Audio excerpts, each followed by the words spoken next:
Hello friends, so welcome back to my channel. তো আজকের এই ভিডিওতে আমি তোমাদেরকে বলবো যে কীভাবে তোমরা জাস্ট এক মাসের মধ্যেই নিজেদের বিগেস্ট একাডেমিক কামব্যাক করতে পারবে। অ্যান্ড এই ভিডিওটা তাদের জন্য যারা এখন খুব বড় একটা ডাউনফলের মধ্যে চলছো।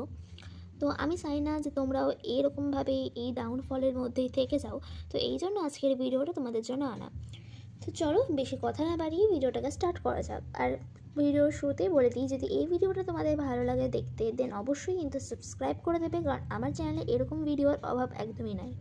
তো চলো ফার্স্টে আমরা আসবো স্টেপ 1-এ। এখানে কি বলেছে, অ্যাকসেপ্ট কাট কমিট, মানে কি before the comeback you need a reset. কি আমি তোমাকে ভালো করে বোঝাচ্ছি। দেখো, ফার্স্টে তোমাদেরকে অ্যাকসেপ্ট করতে হবে যে এটা নিজেকে বলো একবার মাইন্ডে, এটা অবশ্যই বলবে একবার যে yes I messed up, yes I slacked, but that version of me ends today. এটা যদি বলো একটা আলাদা মোটিভেশন আসবে, আর তোমাদের ব্রেন কিন্তু অ্যালার্ট হয়ে যাবে যে না, এবার যা হয়েছে হয়েছে, এবার আবার লাইফটাকে একবারে স্টার্ট করতে হবে ভালোভাবে। দেন হচ্ছে এখানে অ্যাকসেপ্টটা গেলেও দেন হচ্ছে কাটের এখানে কি কাট দ্য সিলেবাস। এখানে আমরা must do, should do and can skip করেছি। মানে মাস্ট ডু হচ্ছে যেগুলো সেটা হচ্ছে হাই মার্কস বা হাই রিপিটেড, মানে যেগুলোতে সব থেকে বেশি মার্ক পাবো, আর যেগুলো অনেকবার রিপিট করা হয়েছে, মানে গত বছরের মধ্যে অনেকবার রিপিট করা হয়েছে, সেখানে হচ্ছে মাস্ট ডু ওগুলো। এখানে আমরা ফোকাস করবো কিন্তু। অ্যান্ড দেন শুড ডুতে মানে মিডিয়াম, এটাকে হচ্ছে আমাদেরকে সিলেক্ট করে করে করতে হবে, সব করবো না এখানে আমরা, মানে এটা আমাদের করা উচিত, এটা করতেই হবে, আর এটা আমরা স্কিপ করতে পারি। ক্যান স্কিপটা কি লো রিটার্ন, মানে একেবারে কম, মানে কম চান্স আছে আসার পরীক্ষাতে। তো এটা তোমার মানে এটা যদি তোমরা স্কিপ করো তাহলে তোমরা কোনো রিগ্রেট বা গিল্ট করবে না, স্কিপ যদি করো। এরকম চ্যাপ্টার নিশ্চয়ই থাকবে, আর যদি না থাকে দেন এই দুটোকে তোমাদের লাগবে, ঠিক আছে। নেক্সট কমিটের ওখানে এটা করবে, দেখো তো for the next 30 days low phone, no excuse, no comparing, no complaining. এটা তোমাদেরকে মানতেই হবে, তাহলেই কিন্তু একাডেমিক কামব্যাকটা হবে, না হলে কিন্তু হবে না। তো আমাদের কিন্তু স্টেপ 1-এ সবগুলোই কমপ্লিট হলো, অ্যাকসেপ্ট, কাট আর কমিট। নেক্সট আমরা যাব স্টেপ নাম্বার 2-তে। এখানে আমরা কি বলছি যে গো ইনভিজিবল ফর 30 days, মানে কি স্টপ অ্যানাউন্স। মানে আমরা অনেকে এটা করি যে বলে বলে বেড়াই যে আমি একটা কামব্যাক করছি, তো এই বলা যে বলছো তোমরা সবাইকে, এটা স্টপ করে দিতে হবে, ঠিক আছে। নেক্সট হচ্ছে স্টপ শেয়ারিং ইয়ার টাইম টেবিল। নিজের পড়ার স্ট্র্যাটেজি বা নিজে কীভাবে পড়াশোনা করছো, টাইম টেবিল সেটা সব কিছু বন্ধুদের কাছ থেকে বলো বা কাছের কারোর কাছ থেকে শেয়ার করা একদমই স্টপ করে দাও, কাউকে বলবে না। আর একদমই কাউকে শো করবে না যে তুমি পড়ছো, তুমি এরকম বিহেভ করবে যে তুমি একদমই পড়ো না, বাট ভিতর ভিতর কিন্তু পড়তে হবে তোমাকে, ঠিক আছে। এটা করবে, অবশ্যই করবে। অ্যান্ড তারপরে এইগুলো হচ্ছে disappear, work quietly, come back when you have results. দেখো এটা মানে কি, এবারে উধাও হয়ে যাও, যা কাজ করবে ধীরে ধীরে করবে, আস্তে আস্তে চুপি চুপি করবে। মানে নিজের কামব্যাকের জন্য বেশি পড়তে হবে, তো বেশি পড়াটা কাউকে দেখাবে না, এরকম শো করবে যে আমি পড়ি না, বাট আসলে পড়বে। অ্যান্ড কামব্যাক তখনই করবে, মানে লোককে তখনই দেখাবে যখন তোমার হচ্ছে রেজাল্টসটা আসবে, যখন খুব ভালো রেজাল্ট করেছো, তুমি 98% পেয়েছো তখন, বা 95%, মানে তোমার যে গোলটা, একটা গোল সিলেক্ট করে নেবে, ঠিক আছে। Next step number 3, the 30-minute defocus system. এটা কি, don't count hours, count quality blocks. এটা একটা তোমাদের জন্য আমি একটা লাইন লিখেছি। তারপর হচ্ছে দেখো, 1 study block equal to 50 minute learn. দেখো মানে প্রত্যেকটা স্টাডি ব্লক হবে, ঠিক আছে। মানে ধরে নাও তুমি দিনে 3টে স্টাডি ব্লক নিলে, তো ফার্স্টে কী হবে, 50 মিনিট তুমি পড়লে, 10 মিনিট তুমি রিকল করলে, যেটাকে পড়লে 50 মিনিট ধরে সেটাকে 10 মিনিট রিকল করবে, আর 10 মিনিট ব্রেক পাবে। 20 মিনিট প্র্যাকটিস করবে। কি প্র্যাকটিস করবে, যদি এটা ম্যাথ হয় দেন ম্যাথ তো প্র্যাকটিস করবে, অ্যান্ড যদি এটা থিওরি সাবজেক্ট হয় অথবা ল্যাঙ্গুয়েজ সাবজেক্ট হয় দেন PYQ প্র্যাকটিস করবে, অথবা কোয়েশ্চেন অ্যান্সার প্র্যাকটিস করবে, অথবা মেমোরাইজ করতে পারো, ঠিক আছে। এরকম করলে এক তীরেই 3টে নিশানা হয়ে যাবে, মানে একেবারে বেস্ট স্ট্র্যাটেজি এটা। তো এটা অবশ্যই ফলো করবে। নেক্সট হচ্ছে মানে 3 থেকে 4টে ব্লক ডেইলি করার চেষ্টা করবে, ঠিক আছে। মানে 3.5 to 4.5 hours of powerful studying, মানে ওই 4.5 ঘন্টা পর্যন্ত তোমাকে হচ্ছে পড়তে হবে।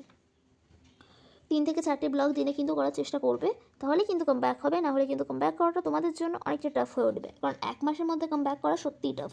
কিন্তু টাফ হবে না যদি এই তোমরা স্টেপগুলো মেনে। নেক্সট স্টেপ নাম্বার 4-এ কি বলছে, study to perform not just to understand. আচ্ছা, এখানে বলছে যে comeback students don't just study, they are prepare to write the exam. মানে তোমরা কামব্যাক করার জন্য খুব পড়ছো, কিন্তু তোমরা জানোই না যে এক্সামে কীভাবে করতে হবে। তো কী করবে দেখে নাও। দেখো, ফর এভরি চ্যাপ্টার প্রথমে হচ্ছে কনসেপ্ট পড়বে, খুব তাড়াতাড়ি কনসেপ্টটা পড়লে write a 1 page summary from memory. মানে তুমি যে কনসেপ্টটা পড়লে মানে তুমি একটা চ্যাপ্টার পড়লে, ঠিক আছে। ধরে নাও একটা চ্যাপ্টার নিচ্ছি chemical bonding. So chemical bonding চ্যাপ্টারটাকে পড়ার পর তুমি হচ্ছে যেটা পড়লে, বুকটাকে বন্ধ করার পর নিজে একটা পেজ নিলে অ্যান্ড যা তোমার মেমোরিতে আছে পড়ার পর ওটাকে লিখলে, ঠিক আছে? এটাতে তোমার বোঝা হবে যে কতটা তুমি মেমোরি তুমি হচ্ছে আছে, কতটা মনে রাখতে পারছো তুমি, ঠিক আছে? নেক্সট হচ্ছে solve previous year questions. Previous কোয়েশ্চেন্সগুলোকে অবশ্যই সলভ করবে, এটা কিন্তু প্রত্যেকটা টপার করে, প্রত্যেকটা টপার করে। আর তারপর হচ্ছে ফিক্স উইক পয়েন্টস ইমিডিয়েটলি, যতটা তাড়াতাড়ি সম্ভব ততটা তাড়াতাড়ি উইক পয়েন্ট যেগুলো, লাইক ধরে নাও তোমার উইক সাবজেক্ট হচ্ছে ম্যাথ, তো ম্যাথটাকে তাড়াতাড়ি স্ট্রং করার চেষ্টা করো। তো নেক্সট স্টেপ নাম্বার 5 কি? PYQ domination strategy.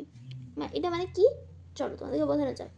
Solve the last 5 year of PYQ for each chapter. প্রত্যেকটা চ্যাপ্টার, লাইক আমি যেটা চ্যাপ্টার নিলাম metal, non metal, chemical bonding, এরকম প্রত্যেকটা চ্যাপ্টারের জন্য তোমরা 5 বছর আগেকার PYQগুলো হচ্ছে সলভ করবে, অথবা স্যাম্পল পেপার করবে, কোয়েশ্চেন ব্যাংক করবে, ঠিক আছে? আর তারপরে PYQ করার পর বা কোয়েশ্চেন ব্যাংক বা স্যাম্পল পেপার করার পর তোমরা হচ্ছে কি মার্ক করবে? তোমরা হচ্ছে যে রিপিটেড কোয়েশ্চেন, মানে একটা কোয়েশ্চেন ধরো সেটা বারবার দেখছো যে প্রত্যেকটা ইয়ারে প্রত্যেকটা জায়গায় রিপিট হচ্ছে, ওটাকে স্টার মার্ক দেবে, অথবা নিজের কোনো সিম্বলিক মার্ক থাকলে ওটাকে দেবে, লাইক এরকম মার্ক অথবা স্টার মার্ক দিতে পারো। তারপরে পরীক্ষার টাইমে বা যখন তুমি রিভিশন বা নিজে সেলফ স্টাডি করছো তখন হচ্ছে জাস্ট ওই স্টার মার্ক কোয়েশ্চেনগুলোকেই এক্সামের আগে কিন্তু পড়বে, ঠিক আছে? তারপরে নেক্সট স্টেপ নাম্বার 6টা দেখে নাও। Write a weekly mock trend like it's war. দেখো, comeback equal to performance under pressure, ঠিক আছে? Every 7 days sit for a full 3 hour test. মানে প্রত্যেকটা 7 দিনের মাঝে হচ্ছে তোমার প্রত্যেক 7 দিনে, মানে এক সপ্তাহের মধ্যে কোনো একটা দিনে হচ্ছে 3 ঘন্টা ধরে, মানে তোমাদের এক্সামে যত টাইম ধরে হচ্ছে পরীক্ষা হয়, ধরো কারোর এক্সাম হচ্ছে 1 ঘন্টাতেই হচ্ছে, কারোর 3 ঘন্টা, মানে ক্লাস 10 বেসিক্যালি বোর্ডসে 3 ঘন্টাতে এক্সাম হয়, তো 3 ঘন্টা ফুললি বসে থাকবে, নিজের যে মক টেস্ট সেই মক টেস্টটা দেবে, কোনো ব্রেক, কোনো ফোন, কোনো মিউজিক থাকবে না, ঠিক আছে? রাইট। আর এই যে মক টেস্টটা দেওয়ার টাইমে মানে পুরো এক্সামে যেভাবে লিখবে সেরকমভাবে লিখবে, মানে ভেবে নেবে যে একবারে তুমি এক্সাম দিচ্ছ, ঠিক আছে? Then step number 7, build a mistake book. মানে ওয়েনেভার ইউ লাইক কোনো দিন একটা কিছু মিস্টেক করলে, তুমি কোনো কনসেপ্টে হতে পারে অথবা ছোটো ছোটো সিলি মিস্টেক হতে পারে, তো সেটাকে জন্য একটা খাতা, ছোটো পাতলা একটা খাতা বানাবে, তো সেইখানে লিখবে যে তুমি কী মিস্টেক করেছো, কী টপিকে মিস্টেক করেছো, ঠিক আছে? অ্যান্ড এটাকে হচ্ছে ডেইলি পড়বে 10 মিনিট ধরে, কারণ তোমার মার্কস কিন্তু ইমপ্রুভ হবে না যদি তুমি, মানে দেখো তুমি জাস্ট পড়ে যাচ্ছ, খুব বেশি বেশি পড়ছো, লার্ন করছো, তাহলে কিন্তু তোমার মার্ক ইমপ্রুভ হবে না। যদি তুমি তোমার মিস্টেকগুলোকে না ধরতে পারো, মিস্টেকগুলোকে যদি তোমার কমাতে না পারো, দেন কিন্তু মার্কস ইনক্রিজ হবে না, অ্যান্ড কামব্যাকের প্ল্যানটা কিন্তু কামব্যাকের প্ল্যানই থেকে যাবে, আর সেটা রিয়ালিটিতে আসবে না। তো এই জন্যই এটা করবে। ওকে, নেক্সট হচ্ছে স্টেপ নাম্বার 8, অ্যান্ড অবশ্যই মিস্টেকগুলোকে অ্যাভয়েড করবে। ডেলি পড়লে তুমি বুঝতে পেরে যাবে যে মিস্টেকগুলো কী, অ্যান্ড সেটা যেন আর মিস্টেক না হয় নেক্সট বার, এটা কিন্তু নিজেকে একবারে মাথায় নিয়ে নেবে যে ঠিক আছে আজকে এটা ভুল হলো, নেক্সট বার। তারপর স্টেপ নাম্বার 8 হচ্ছে protect the mind, comeback mindset. দেখো, your environment decides your comeback. তোমার এনভায়রনমেন্ট কিন্তু ডিসাইড করবে তোমার কামব্যাক। মানে যেগুলো বলছি ভালো করে বুঝে না তাহলে বুঝতে পারবে। এখানে হচ্ছে তোমাকে রিমুভ করতে হবে পিপুল, সে সমস্ত মানুষ যারা হচ্ছে তোমার এনার্জিকে ড্রেন করে। আর তারপরে হচ্ছে সেলফ ডাউট, ওটাকে রিমুভ করো।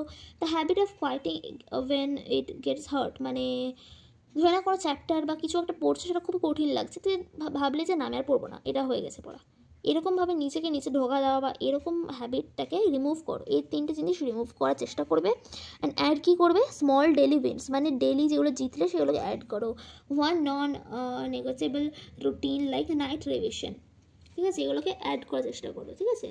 মানে ধরে নাও একবারে ব্রেকে মানে 10 মিনিট বা 5 মিনিটের ব্রেকে যতটা পারবে রিভিশন করবে ছোটো ছোটো চ্যাপ্টারের, এরকম টাইপসের বলছি। তারপরে স্টেপ নাম্বার তারপরে হচ্ছে ডিসিপ্লিন ওভার মোটিভেশন। মোটিভেশনের থেকে ডিসিপ্লিন বেশি কার্যকারী। মোটিভেশন থাকলেই যে বড় হবে এরকম না, হ্যাঁ মোটিভেশন লাগবে, বাট ডিসিপ্লিন না থাকলে একদম। তারপরে নেক্সট স্টেপ নাম্বার 9 হচ্ছে ফাইনাল 5 ডে এক্সাম মোড। দেখো, ফাইনাল 5 ডে এক্সাম মোড মানে এক্সামের 5 দিন আগে কোনো নিউ চ্যাপ্টার পড়বে না, মানে কোনো রকম প্যানিক স্টাডি হবে না, ঠিক আছে? জাস্ট রিভিশন করবে যেটা হচ্ছে তুমি আগে পড়েছো বা আগে জানো তুমি। তারপরে হচ্ছে যে সমস্ত PYQগুলো স্টার মার্ক দিয়েছিলাম আমরা আগে, সেটাকে রিড করবে, রিভাইজ করবে সেটাকে। তারপরে মক পেপারসগুলোকে করবে যতটা পারবে, ওগুলোকে রিভিশন দেবে। তারপরে উইক যে এরিয়াজ আছে ওগুলোকে ফিক্স করার চেষ্টা করো, এই 5 দিনের মধ্যে অবশ্যই ফিক্স করার চেষ্টা করবে এটা, ঠিক আছে? এটা একবারে স্টার মার্কস, এটা করতেই হবে। তারপরে follow this for 30 days and আমাকে কমেন্ট করে জানাবে যে তোমরা কি রেজাল্ট পেয়েছো কি না। যদি রেজাল্ট পেয়ে থাকো দেন আবার আরও মানে খুবই ভালো লাগবে। অ্যান্ড এই কামব্যাক প্ল্যানটা সত্যি অনেকই ভালো। তো অবশ্যই তোমরা এটাকে ট্রাই করো অ্যান্ড কমেন্ট করো আমাকে, ঠিক আছে?